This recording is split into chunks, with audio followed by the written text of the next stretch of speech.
बहुत ख़तरनाक पोजीशन में गाड़ी है। जिस तरह से पानी में बहाव बढ़ता बहुत तेज़ है यहाँ पर, और ये पानी का लेवल भी बढ़ गया है। जब गाड़ी गिरी थी उसके बाद से गाड़ी जो है पानी में काफ़ी हद तक डूब गई है। इसमें से काफ़ी सामान निकाला गया था, लेकिन अब तो इसमें से कुछ भी नहीं मिल रहा है। और ये गाड़ी बहुत ऊंचाई से, ये देखिए यहाँ से कितना तेज़ बहाव है नदी में, और बहुत पानी है। और ये गाड़ी ये यहाँ से कहीं से गिरी है। दोस्तों,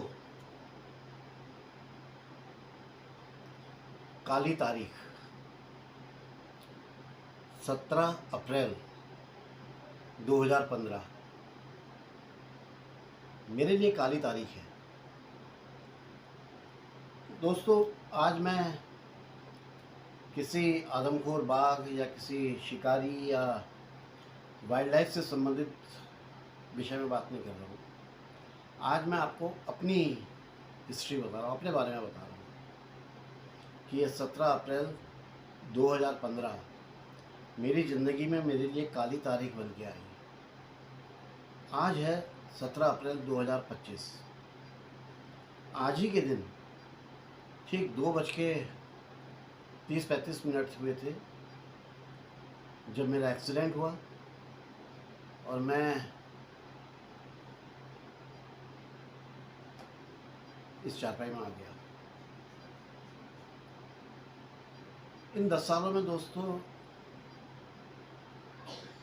बहुत कुछ देखा यार, बहुत कुछ पहचाना, बहुत कुछ समझा। नाते, रिश्तेदारी, दोस्ती, समाज, सब देखा, परखा, समझा। कई पॉजिटिव और तो कई नेगेटिव चीज़ें सामने आई। मैंने अपनी कोशिश करी विल पावर को बहुत स्ट्रॉन्ग रखने की,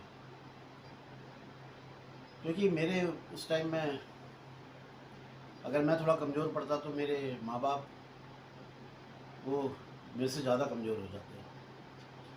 तो और मज़ेदार बात ये थी कि मैं कमज़ोर ना पड़ूं, इसलिए वो खुद को मजबूत रखते थे, वो खुद को कमज़ोर नहीं पड़ने देते थे। लेकिन फिर पापा एक्सपायर हो गए, अब सारा लोड मम्मी के ऊपर आ गया। 10 साल दोस्तों बहुत होते हैं। एक 40-42 साल की उम्र थी जब मेरी एक्सीडेंट हुआ था, जब कुछ करने की। उससे पहले तो हम ऐसी ज़िंदगी जी रहे थे ना, मस्त मौला, अरे खाओ पियो ऐश करो। मैं गल्फ़ में था, यूएई में, यूनाइटेड अरब अमीराट्स में जॉब करता था। इंडिया आया था वीज़ा रिन्यूअल के लिए। बद्रीनाथ जा रहा था अपनी गाड़ी लेकर के कि मेरे से गाड़ी कंट्रोल नहीं हो पाई और करीब 250 फीट या मीटर, ध्यान नहीं है, नीचे चली गई।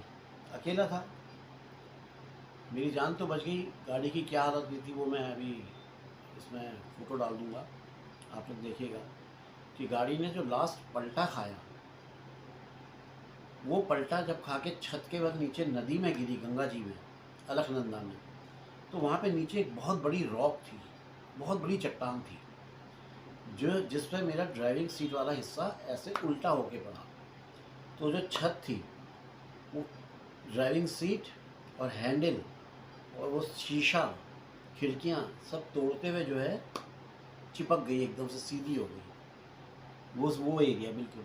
अगर मैं उस टाइम उसके अंदर होता तो शायद मेरी बॉडी का पाउडर बन गया होता, मैं पेस्ट बन के मैं बह गया होता गंगा जी में, और वो शायद अच्छा होता। क्योंकि ये जो यार ज़िंदगी जी रहा हूँ ना मैं, इसे ज़िंदगी नहीं कहते हैं यार। ये कमर से नीचे का शरीर मरा हुआ है, ऊपर का जिंदा है। बहुत कोशिश करता हूँ अपने इमोशंस को कंट्रोल में करके रखूँ, अपने फीलिंग्स को कंट्रोल में करके रखूँ, लेकिन कई बार टूट जाता हूँ यार। 10 साल से दोस्तों इस कमरे के अलावा बाहर की ज़िंदगी नहीं देखी है। मेरी ज़िंदगी में मेरा टेलीविज़न, ये मोबाइल और मैं, सब कुछ ख़त्म हो गया। शरीर ख़त्म हो गया, पैसा ख़त्म हो गया, ज़िंदगी ख़त्म हो गई, फैमिली ख़त्म हो गई, कुछ नहीं बचा मेरे पास। आज मैं अकेला हूँ, एक मेरी माँ और मैं, 2 लोग हैं। और मेरी सांस भी उस दिन तक है जिस दिन तक मेरी माँ की सांस है। मैं कई बार चाहता हूँ कि मैं अपनी ज़िंदगी ख़त्म कर दूँ, क्योंकि मम्मी की जो एज होगी, इस एज में मैं उनको परेशान नहीं करना चाहता। लेकिन यार, जब उनका चेहरा देखता हूँ तो फिर ये लगता है कि अगर मेरे को कुछ हो गया तो ये बेचारी तो जीते जी, ये मतलब मैं इनको सुखी देखने के लिए मैं अपनी मौत चाहता हूँ, लेकिन मेरे को पता है कि मेरे मरते ही ये मर जाएंगी। और अब तो ये है कि जिस दिन तक इनकी सांस चल रही है उस दिन तक मेरी सांस चल रही है, एक दूसरे की सांस हम जुड़ गई है, समझ लो। इधर इनको कुछ हुआ तो उधर मैंने अपने आप को ख़त्म कर दिया, क्योंकि फिर क्या फ़ायदा है मेरे आगे, फिर कुछ नहीं है। एक इतना मजबूर इंसान जिसका डाइनिंग टेबल से लेके टॉयलेट, वॉशरूम, बाथरूम सब यही बिस्तर है। हर टाइम मेरे ये 10 साल से ये दोस्त ही कैथेटर लगा हुआ है यूरिन पास करने के लिए, क्योंकि मुझे पता ही नहीं होता है। 10 साल यार, कई बार दिमाग में आया ख़त्म करो, लेकिन फिर नहीं कर पाया। कुछ करने को भी नहीं था सिवाय लेटे रहने के। पैसे ख़त्म हो गए तो मांगे दोस्तों ने, रिश्तेदारों ने, जिससे जब तक भी हेल्प करी उन्होंने। मैं सबका बड़ा शुक्रगुजार हूँ कि जिन लोगों ने मेरे बुरे समय में मेरा साथ दिया। सारे रिश्तेदारों ने नहीं, मैं ओपन बोल रहा हूँ, अपने इस वीडियो चैनल में मैं ओपन बोल रहा हूँ, मेरे सारे रिश्तेदारों ने मेरा साथ नहीं दिया, लेकिन जिन्होंने साथ दिया वो आज तक देते आ रहे हैं। और जो मेरे मित्र हैं, मैं सैल्यूट करता हूँ आप लोगों को। जितने भी मेरे कॉलेज लाइफ के या होटल मैनेजमेंट के टाइम के जो मेरे जो दोस्त रहे, उन लोगों ने जो मेरी हेल्प करी, या जो मेरे चाइल्डहुड फ्रेंड जो मेरे रहे, उन सबको मेरा एक ग्रांड सैल्यूट है यार, कि आप लोगों ने इस बुरे समय में जो मेरा साथ दिया।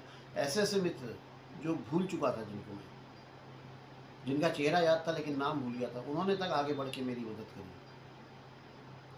कुछ ऐसे मित्र जो बड़े भाई की तरह हैं, आज भी जो है हमेशा तैयार रहते हैं। नामों की फहरिस्ती में जाऊंगा तो बहुत लंबी लिस्ट है, मैं सारे नाम तो नहीं ले सकता हूँ, लेकिन जिन लोगों के लिए मैं कह रहा हूँ वो खुद समझ गए होंगे। और नाम लेकर के मैं उन लोगों को भी बदनाम नहीं करना चाहता हूँ जो मेरे बुरे समय में मेरे बड़े ख़ास थे, अच्छे समय में मेरे बड़े ख़ास थे। यार विकी तिल्ले तो हम जान दे देंगे कहते थे, वो गायब हो गए। तो मैं उन लोगों का दिल भी नहीं तोड़ना चाहता हूँ, इसलिए नाम नहीं लेना चाहता। खैर जाने दो, ये सब तो बेकार की बातें हैं। हाँ, इतना ज़रूर है कि दुनिया की परख हो गई, पता चल गया कौन अपना होता है, कौन बेगाना होता है, कौन पराया होता है। अब कुछ था नहीं करने के लिए तो मैंने यूट्यूब चैनल बनाया। वो किसके भरोसे बनाया? आप लोगों के भरोसे। और आप लोगों ने जो बढ़ चढ़ के मेरे को जो सहयोग दिया, 1 साल से के अंदर ही मेरे 1000 सब्सक्राइबर और 4000 घंटे का वॉच टाइम हो गया। मेरे चैनल में एडवर्टीज़मेंट आने लगे, बहुत ज़्यादा नहीं भी तो थोड़ी सी मेरी अर्निंग होने लगी। फिर जितने मेरे यूट्यूब में जो मेरे सब्सक्राइबर, लोग कहते हैं सब्सक्राइबर, मुझे सब्सक्राइबर शब्द से बहुत घृणा है। मैं सब्सक्राइबर नहीं बोलता हूँ, मैं बोलता हूँ मेरे वेल विशर हैं। वो मेरे दोस्त हैं, मेरे मित्र हैं, जो मेरे बुरे समय में मेरा साथ दे रहे हैं। जिस टाइम में भगवान ने मेरा साथ छोड़ दिया, उस टाइम में वो लोग आगे बढ़ के आए और वो मेरी मदद कर रहे हैं। तो मेरे लिए भगवान कौन है यार, जिसने मुझे इस हालत में डाल दिया वो, या जो मेरे को इस हालत से उबारने में मेरी मदद कर रहे हैं वो? मुझे किसकी पूजा करनी चाहिए? दोस्तों, जब मैं यूएई से यहाँ आया ना, बड़ा खुश था यार, बहुत खुश। लगता था कि यार मैं लाइफ में कुछ ना कुछ कर जाऊंगा। अब मेरा समय आ गया कि लाइफ में कुछ करके दिखाने का है। लेकिन मुझे क्या पता था कि कुदरत को क्या मंजूर है। मुझे आए हुए 1 अप्रैल को मैं 31 मार्च को मैं इंडिया पहुंचा था, और 15 अप्रैल को मेरा एक्सीडेंट हो गया था, यानी कि 15 दिन मैं इंडिया में या तो यात्रा या सुख के दिन देख पाया। उसके बाद से तो फिर एक्सीडेंट होने के बाद से तो अस्पताल और घर और फिजियोथेरेपी और ऊपर से बेड सोर, ऐसा ऐसा बेड सोर हो गया जो 5 साल से अभी तक नहीं भरा है। इतना गहरा गड्ढा और इतना चौड़ा, ठीक है सुना। वो तो गनीमत यह है कि शरीर कमर से नीचे का हिस्सा मेरा मरा हुआ है, तो मुझे दर्द वगैरह की अनुभूति नहीं होती है। नहीं तो शायद उसके दर्द से मैं कब का मर चुका होता, लेकिन अनुभूति नहीं है, फीलिंग्स ही नहीं है, कुछ सेंसेशन ही नहीं है, तो पता ही नहीं चलता क्या हो रहा है क्या नहीं हो रहा है।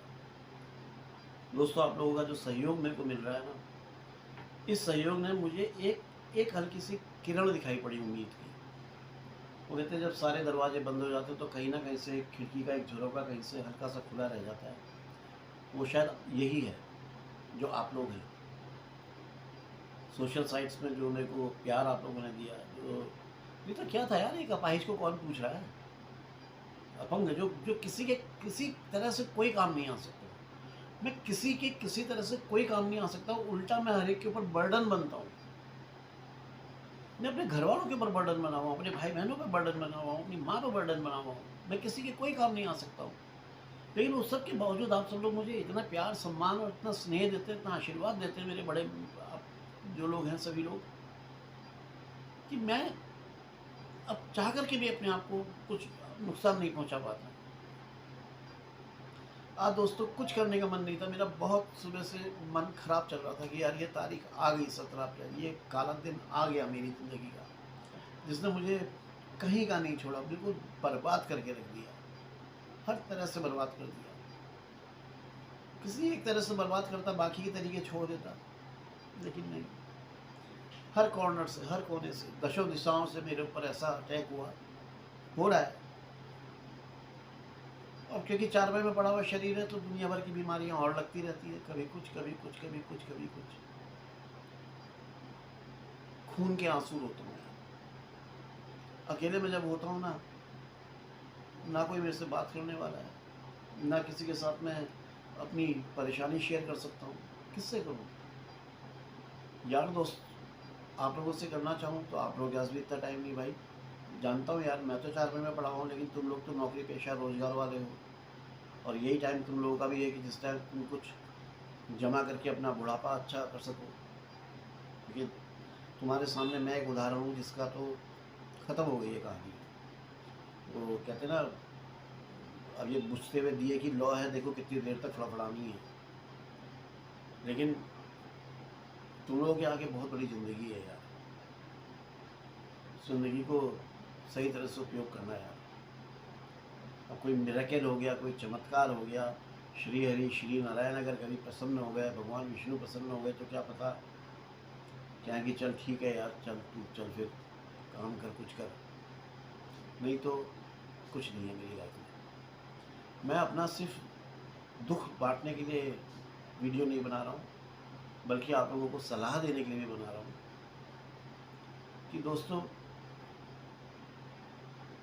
इंसान की परख तभी होती है जब आपके ऊपर खुद के ऊपर बुरा समय आता है, तभी आप दूसरे इंसान को समझ पाएंगे। ये मैंने बखूबी समझा है। और इस चीज़ के लिए मैं ये नहीं कहता हूँ कि आपके ऊपर बुरा समय आना चाहिए, लेकिन अपने दिल को पहले से ही जब भी किसी से मिलो तो इतना मजबूत करें, इतना क्या कहना चाहिए कि इतने प्रैक्टिकल होके मिलो कि उसके मन की को पढ़ सको, उसको पहचान सको, उसके चरित्र को पहचान सको कि वो लाइफ में कभी तुम्हारे लिए कुछ कर सकता है या नहीं। ऐसे हर एक से यार मैं क्या कहना चाह रहा हूँ मुझे नहीं पता यार, मैं समझ नहीं पा रहा हूँ मैं क्या कहना चाह रहा हूँ। लेकिन बस इतना ज़रूर कहना चाह रहा हूँ कि YouTube में तो जब मैं आया मुझे कोई नहीं जानता था, लेकिन आप लोगों ने मुझे प्यार दिया, सम्मान दिया, और एक अच्छा मेरा अपना एक समाज बना आप लोगों के साथ जुड़ के। इसी तरह से फेसबुक में एक मेरा समाज बना, आप लोगों के साथ जुड़ा। फेसबुक में जुड़ने में कई ऐसे लोग मिले जिनसे मेरा दूर दूर तक कोई मतलब नहीं था, जिनको कभी देखा नहीं था, जिनके बारे में पता नहीं था, तो बाद में फेसबुक के थ्रू पता चला कि अरे वो मेरे रिश्तेदार हैं। ऐसा भी हुआ। कई दोस्त ऐसे बने जो कि मतलब उम्मीद नहीं कर सकता था कि जिन लोगों से भी दोस्ती हो सकती है। हालांकि मैं बहुत ज़्यादा फेसबुक वगैरह में, व्हाट्सएप वगैरह में अब एक्टिव नहीं हूँ, क्योंकि दिल भर गया ना। शुरुआत में तो बहुत था, व्हाट्सएप में भी बड़े ग्रुप में टाइम पास करना होता था। टाइम पास करने के लिए गाने भी गाता था, जोक्स भी क्रैक करता था, सब करता था। शुरुआत में उम्मीद थी कि यार अब ठीक हो जाऊंगा, अब ठीक हो जाऊंगा, 1 साल बाद ठीक हो जाऊंगा, ये क्या पता 1 साल के बाद चल जाऊँ, 2 साल के बाद चल जाऊँ, 3 साल के बाद चल जाऊँ। लेकिन जैसे जैसे साल बीतते गए, उम्मीदें भी जो हैं कम होती गई यार। अब बस लगता है कि जैसे जितनी सांसें गिन के दी हैं ऊपर वाले ने, उतनी तो लेनी ही लेनी है। तो दोस्तों, इस 17 अप्रैल काले दिन का मैं बहुत परेशान हो जाता हूँ। इस तारीख को मेरे लिए क्या कहूँ यार, आप लोग समझ सकते हैं। और आप सोचिए, यही आप सारे वीडियो देखिए, यही बैकग्राउंड यही है, क्योंकि इसके अलावा मैं कहीं और हिल ही नहीं सकता हूँ, कहीं कुछ कर ही नहीं सकता हूँ यार। कहीं ऑप्शन ही नहीं है, कोई ऑप्शन नहीं है कि व्हील चेयर में बैठ जाऊँ। नहीं, बैठ ही नहीं सकता। व्हील चेयर में बैठता हूँ तो होता क्या है कि मेरा जितना ऊपर का ब्लड है बॉडी का, वो मेरे नीचे पाँव में जाके जमा हो जाता है, और पाँव में जमा होने के बाद ना पाँव में मेरे स्वेलिंग आनी शुरू हो जाती है, क्योंकि ब्लड जो है फिर दोबारा ऊपर को पंप नहीं होता है। और जब फिर दोबारा दिमाग में ब्लड नहीं आता तो मेरे को वो जैसे पैरालिसिस टाइप का अटैक, जो उस टाइप का पड़ने लगता है, और मैं गिर जाता हूँ, बेहोश हो जाता हूँ। फिर मेरे ऐसे करके पाँव को ऐसे हवा में उठाया जाता है, पूरा 45 डिग्री से ऊपर किया जाता है, जिससे कि खून बह करके मेरा फिर ऊपर तक आता है, तब फिर मैं नॉर्मल होता हूँ। तो ऐसी हालत में मैं जी रहा हूँ। तो क्या कहूँ मैं आप लोगों से, क्या कहूँ। कहना बहुत कुछ चाह रहा हूँ, लेकिन शर्म लग रही है। अब सोचिए, एक ऐसे आदमी को जब लूज मोशन हो जाते होंगे तो क्या करता होगा उस टाइम, उसके दिल में क्या आता होगा, क्योंकि करने वाला कोई है नहीं। और ना मेरी ऐसी फाइनेंशियल पोजीशन है कि मैं 20,000 रुपये महीने का दे करके कोई अटेंडर रख सकूँ, कोई जो मेरा काम कर दिया करे। नहीं, हमारी हैसियत अब नहीं रह गई है। पापा के टाइम में तक तो ठीक था, लेकिन अब तो क्या है यार, मेरी मदर इतनी एज उनकी हो गई है, उनको जब मैं देखता हूँ करते हुए मेरा, यार वो जब मेरी साफ़ सफाई कर रही होती है या मेरे को स्पंज कर रही होती है, तो मैं, ज़िंदगी में नर्क है तो यार यही है, यही है, यही है, इसी को बोलते हैं नर्क। मरने के बाद कुछ नहीं मिलने वाला है स्वर्ग नर्क, जो कुछ मिल रहा है वो यही है, इसी जन्म में यहीं पे मिलना है। जबकि मुझे अपनी ज़िंदगी में याद नहीं पड़ता कि मैंने कभी किसी का बुरा किया हो, कभी भी, बचपन से लेकर आज तक मैं बहुत सॉफ्ट रहा हूँ यार। किसी का कभी बुरा, गालियाँ तक नहीं दी है यार मैंने। जब जॉब में था मैंने कभी किसी को नौकरी से तक नहीं निकाला, अपने ऊपर ब्लेम ले लिया, क्योंकि यार मैं मैनेजर हूँ तो मेरी जिम्मेवारी है, सर माई फॉल्ट। कभी भी मैंने अपने जूनियर के ऊपर फिंगर नहीं उठने दी। फिर भी उसके बावजूद मेरे साथ ऐसा, लोग कहते हैं पिछले जन्म का। अरे यार, पिछले जन्म का था तो पिछले जन्म में निपटा देता ना भगवान। क्या होता है पिछला जन्म अगला जन्म, मुझे नहीं पता। या तो प्रैक्टिकली करके देखूँ, अगर सुसाइड करता हूँ तो कहेंगे फिर वो प्रेत योनि में भटकेगा। अरे इससे तो मुक्ति मिल जाएगी ना, ये कष्ट से। ना भूख लगेगी, ना प्यास लगेगी, ना वॉशरूम की जरूरत पड़ेगी, ना कुछ, बस भटकते तो रहेगी आत्मा, मुक्ति तो मिल जाएगी ना। ज़िंदगी में कभी भी तो होगी अगर कुछ होता होगा, लेकिन मेरे को पता है कुछ नहीं होता होगा। एक पत्ता, सूखा पत्ता जब पेड़ से नीचे गिरता है तो क्या होता है, पाँव से मसल के ख़त्म हो जाता है, उसका फिर कोई अस्तित्व तो रहता नहीं है। वही हमारा भी होना है। तो एक सलाह आप लोग दो, ऐसी ज़िंदगी जीने में मुझे क्या करना चाहिए? मुझे इस ज़िंदगी को जीना चाहिए क्या, जो आधी मरी हुई और आधी जिंदा है, या मुझे पूरी तरह से ज़िंदगी को ख़त्म कर देना चाहिए अपनी? कम से कम मेरे ख़त्म हो जाने से बहुत सारे लोग जो है सुखी हो जाएंगे। देखो कितने इंसान रोज़ पैदा होते हैं, रोज़ मरते हैं, और मरने वालों को कितने दिन याद रखता है अपनी? ज़्यादा 1 साल। फिर 1 साल क्या रेयर कभी बात कोई छिड़ गई तब बोला जाएगा कि हाँ यार एक विकी भी था यार, अरे ऐसा लड़का था वैसा लड़का था, फिर वो वही होगा। तो मैं क्या करूं, रास्ता बताओ। ये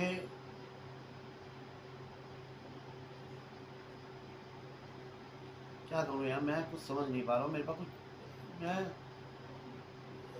परेशानियों की इतनी लंबी लिस्ट है कि अगर यहाँ से बोलना शुरू करूँ तो शाम हो जाएगी पूरी पूरी, लेकिन लिस्ट ख़त्म नहीं होगी। अब कई आप लोग जानना चाह रहे होंगे एक्सीडेंट हुआ कैसे ना। दोस्तों हुआ यार ये कि मैं बद्रीनाथ जा रहा था। मैं देवप्रयाग से निकला और जब श्रीनगर से थोड़ा पहले बागवान है उसके आगे बढ़ के मेरी गाड़ी जो है नीचे खाई में गिर गई। खाई में गिरी, 2-3 पलटी के बाद मेरी साइड का दरवाज़ा पता नहीं कैसे खुला, क्या हुआ मुझे नहीं पता, एक जोर का पुश हुआ और मैं गाड़ी से बाहर हुआ। उसके बाद फिर मैं रोल करता चला गया और मैंने कई बार कोशिश करी अपने आप को पकड़ के, कोई चीज़ जड़ पकड़ में आ जाए, अपने आप को रोक लूँ, लेकिन मैं मेरे जो भी चीज़ मैं पकड़ूँ वो मेरे साथ साथ नीचे को आए, क्योंकि वहाँ पे एक जो स्लोप था उसमें रॉक्स थी, वो स्टोन्स थे, तो जैसे पकड़ूँ तो वो पत्थर भी सब मेरे साथ साथ नीचे को आए। तो जब मैं रोक ही नहीं पाया तो मैंने छोड़ दिया अपनी बॉडी को, गिरने दिया और मैं ड्रम की तरह रोल करता चला गया। और उस टाइम में मैं था भी काफ़ी हैवी, काफ़ी वजन मेरा ज़्यादा हो गया था, 100+ हो गया था। रोल करते करते मैं शायद नीचे जाके कहीं पर अटका या कैसे हुआ क्या हुआ मुझे नहीं पता। और आप यकीन नहीं मानेंगे, इतना बड़ा एक्सीडेंट हुआ, मेरे शरीर में कहीं पे एक पूरा गंजा सर है, चेहरा है, हाथ पाँव, कहीं कहीं एक इतनी सी खरोंच नहीं थी। लेकिन मेरा ये बायां पाँव, इसकी फेबुला और ये स्पाइन दोनों टूट गए। मुझे तो पता ही नहीं था कि स्पाइनल कॉर्ड भी कोई चीज़ होती है। मुझे तो उस टाइम लगा, इतना दर्द हो रहा था, मुझे लगा कि ये मेरी दोनों पाँव जो हैं टूट गए हैं, मल्टीपल फ्रैक्चर हो गए। अब क्या करूँ, मेरे को फिर ये लग रहा था कि मैं ये खाई में अगर पड़ा रहा है तो यहाँ तो पता भी नहीं चलेगा किसी को कोई गाड़ी का एक्सीडेंट हो गया है, क्योंकि गाड़ी तो आधे से ज़्यादा नदी में घुसी हुई थी और ऊपर से इतने नीचे दिखाई भी नहीं पड़ेगी, और मैं तो ऊपर से एक चींटी की तरह दिख रहा हूँ। तो क्या करूँ, तो मेरा इरादा ये हो रहा था कि मैं किसी तरह से उल्टा हो जाऊँ, उसके बाद क्रॉलिंग करते हुए ऐसे ऐसे कोहनी के बल किसी तरह से ऊपर रोड में पहुँच जाऊँ। लेकिन जैसे ही मैंने करवट लेने की कोशिश करी, मेरे से हिला नहीं गया, मेरी हालत ख़राब हो गई। और मैं सोचा था कि कब तक मैं ऐसे पड़े रहूँगा। उन दिनों वहाँ पे मैनीटर भी सक्रिय था, एक वो तेंदुआ जिसको लखपत सिंह रावत जी ने मारा था। मेरे को तो लग रहा था कि आज मेरे को भाग नहीं जाएगा, आज बाघ को आहार मिल गया बिना मेहनत के। और फिर दूसरा डर ये भी लग रहा था कि यार जितना अंधेरा होते जाएगा साला, यहाँ तो उतना ज़्यादा माहौल ख़राब होते जाएगा मेरे लिए। कोई अगर हेल्प मिलने की उम्मीद भी है तो वो भी नहीं रहेगी। लेकिन पता नहीं क्या रहा कि स्कूल से जाते हुए कुछ बच्चों की नज़र पड़ गई और वो दौड़ते हुए नीचे आए। उन लोगों ने एम्बुलेंस को फ़ोन किया, श्रीनगर मेडिकल कॉलेज से एम्बुलेंस आई, श्रीनगर ले गए। वहाँ उन्होंने बोल दिया यहाँ कोई ट्रीटमेंट नहीं हो पाएगा, स्पाइन चली गई है। कुछ एक्सरे किए होंगे उन्होंने, कुछ टेस्ट किए होंगे। फिर वहाँ से देहरादून रिफ़र कर दिया उन्होंने। घर वाले लखनऊ में, मैं अकेला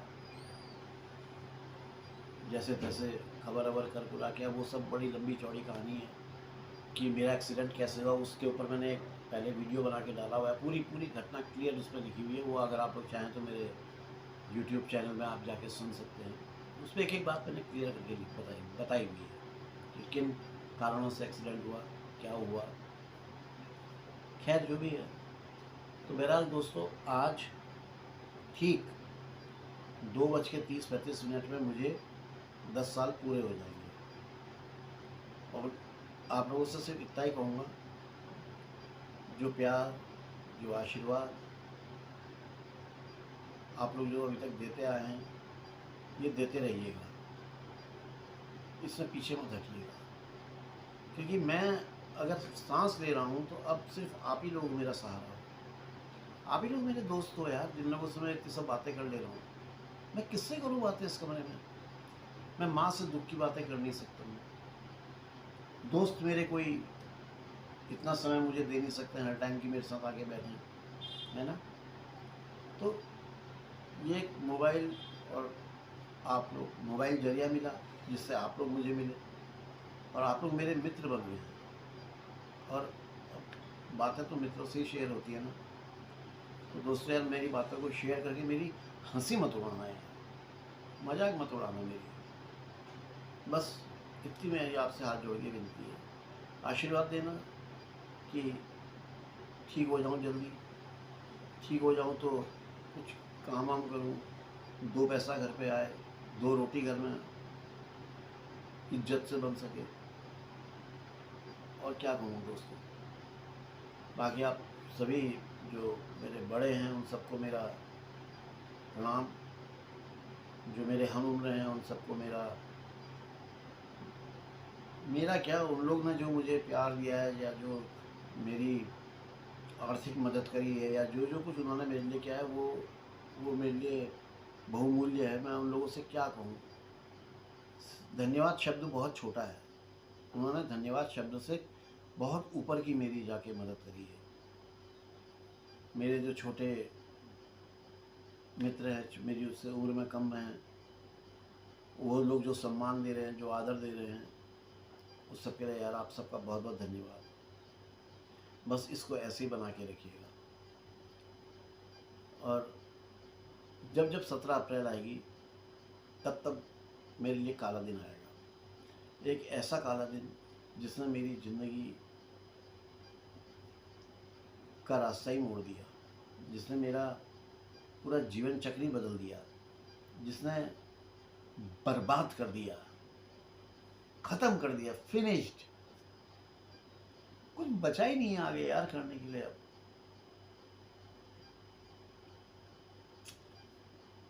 क्या कहूँ दोस्तों, मैं कुछ समझ में नहीं आ रहा। मैंने बताया ना, अगर फहरिस्त अगर गिनाने चलूँ तो यहाँ से लेकर आसमान तक की लिस्ट है, सारा दिन इसी में निकल जाएगा। और आप लोग भी क्यों सुनोगे, क्यों किसी की फालतू बातें सुनने के लिए किसी के पास इतना टाइम है, समय बर्बाद करना है। लेकिन फिर भी अगर आपने सुना है तो आपने मेरे पे एहसान किया है। दोस्तों आप लोग कहते हो ना, मैं हर टाइम अपने YouTube चैनल में बोलता हूँ थैंक यू ऑप्शन का उपयोग ज़रूर करें, थैंक यू ऑप्शन का ज़रूर करें उपयोग। वो इसलिए कहता हूँ कि थैंक यू ऑप्शन से जो भी राशि आप डालते हैं उस राशि का कुछ हिस्सा मेरे को मिलता है, जो मेरी कई तरह की दवाइयों के काम आ जाता है।